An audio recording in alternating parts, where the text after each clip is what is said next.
ಅಣ್ಣ ಧರ್ಮರಾಜ ಅಣ್ಣ, ಯಾಕೋ ತಡವಾಗಿ ಬಂದೆ? ಕುರಿ ಮರಿ ಜೊತೆ ಗುದ್ದಾಡ್ತಲೇ ತಡವಾಗಿ ಬಿಡ್ತಣ್ಣ.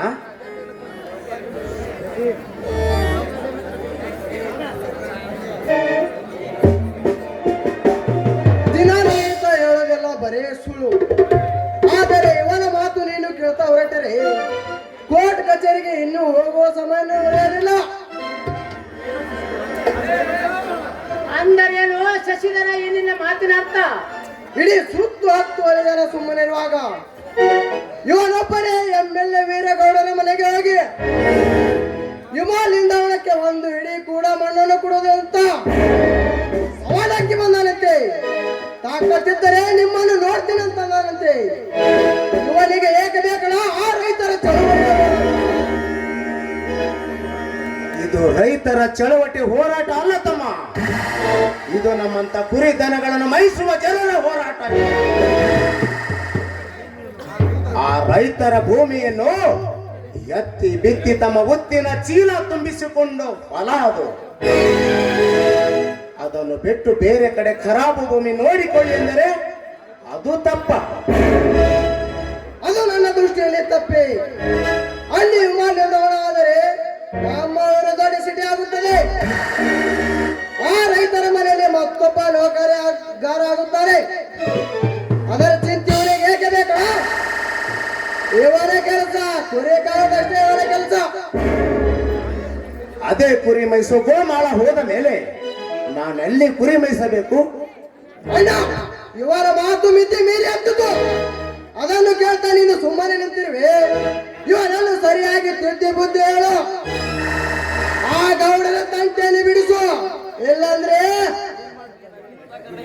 ಏನು ಮಾಡ್ತೇನೆ? ಬೇಕಪ್ಪ, ನಿನ್ನವನ ಮಾತು ಕೇಳಿ ನಾನೇನು ಇದ್ದ ಕುರಿ ಮಾರಬೇಕಾ? ಇಲ್ಲ, ಹೇಡಿಯಾಗಿ ಆ ಗೌಡನ ಕಾಲ ಹಿಡಿದು ಕ್ಷಮೆ ಕೇಳಬೇಕಾ? ಹೌದು, ನೀವು ಎರಡರಲ್ಲಿ ಒಂದು ಆಗಲೇಬೇಕು. ಸಾಧ್ಯ ಇಲ್ಲ ಶಶಿಧರ. ಈ ಭೂಮಿ ಮೇಲೆ ನೀನು ಸರಿಯಾಗಿ ಮಾತನಾಡು. MLA ಆದರೇನು, ಮಂತ್ರಿ ಆದರೇನು, ಆ ವಿಷಯದಲ್ಲಿ ಯಾರ ಮಾತನ್ನು ಕೇಳುವುದಿಲ್ಲ. ನನ್ನ ತಮ್ಮ ಶಾಲೆ ಕಲಿತು ಸಾಹೇಬ ಆಗ್ಲಿ ಅಂತ ಸಾಲಿ ಕಲಿಸಿದ್ರೆ ನನಗೆ ಬುದ್ಧಿ ಹೇಳಕ ಬರ್ತಾನೆ. ನೀನಲ್ಲದೆ ಇದೇ ಮಾತನ್ನು ಬೇರೆ ಯಾವನಾದರೂ ಆಡಿದರೆ ಆ ವೀರ ಸಿಂಧೂರ ಲಕ್ಷ್ಮಣ ಆ ಗೌಡನ ರುಂಡ ತೆಗೆದಂಗ ಅವರ ರುಂಡನ ತೆಗೆದು ಬಿಡ್ತಿದ್ದೆ. ಧರ್ಮನ ಎದುರುಗಡೆ ಈ ನಿನ್ನ ಮಾತೆ. ವೀರ, ನೀನೀಗ ಒಳಗೆ ನಡೆ. ಮಂಗಳ, ಕರೆದುಕೊಂಡು ಹೋಗಿ ಇವರನ್ನು. ಯಾಕಣ್ಣ,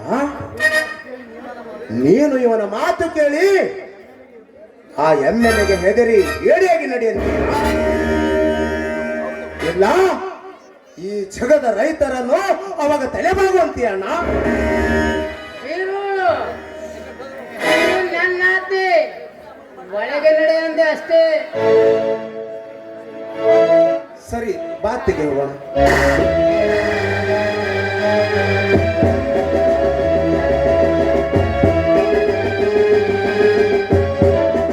ಅಣ್ಣ, ಇವನೇರಲ್ಲ ನಮಗೆ ಬುದ್ಧಿ ಹೇಳಲಿಕ್ಕೆ.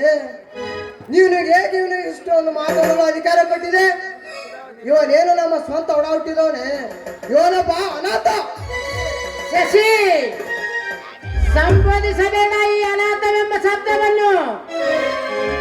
ನಿನಗೆ ಯಾರು ಹೇಳಿಕೊಟ್ಟರು? ನಿನಗೇನು ಗೊತ್ತಿದೆ ಅವನ ಚರಿತ್ರೆ? ಇದನ್ನೆಲ್ಲ ಎಮ್ಮೆಲ್ಲೆ ವೀರನಗೌಡ ಹೇಳಿಕೊಟ್ಟಿರ್ಬೇಕಲ್ಲ. ಹೌದು, ಅವನೊಬ್ಬ ಮನೆ ಮುರುಕನ ಮಾತು ಕೇಳಿ ನಿನ್ನ ಮನೆ ಮುರಿದುಕೊಳ್ಳಲು ಬಯಸ್ತೇನು? ಆ ಗೌಡ ಮಾಡುವ ಕೆಲಸ ನಿನಗೆ ಸರಿ? ಹೇಳು ಶಶಿಧರ, ಹೇಳು. ಆ ಗೌಡ ತುಂಬಿದ ವಿಷ ಬೀಜ ಮುಂದೊಂದು ದಿನ ಮೊಳಕೆ ಹೊಡೆದು ಹೆಮ್ಮರವೇ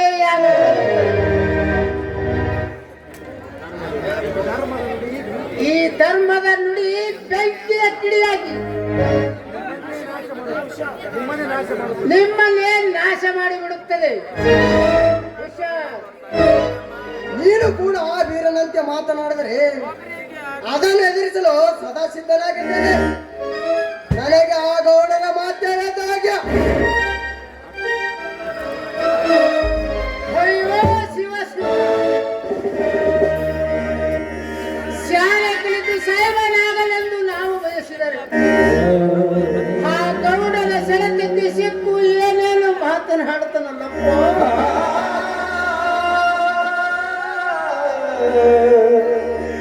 ನನ್ನ ತಮ್ಮ ಇದೇ ಗಂಭೀರವಾಗಿ ಮುಂದುವರೆದರೆ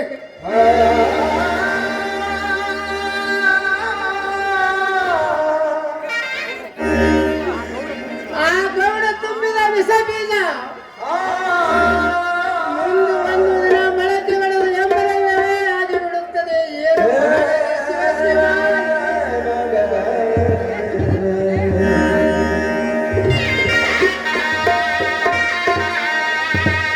ಈ ಬಾಳಲ್ಲಿ ಶಾಂತಿಯಲ್ಲಿದೆ.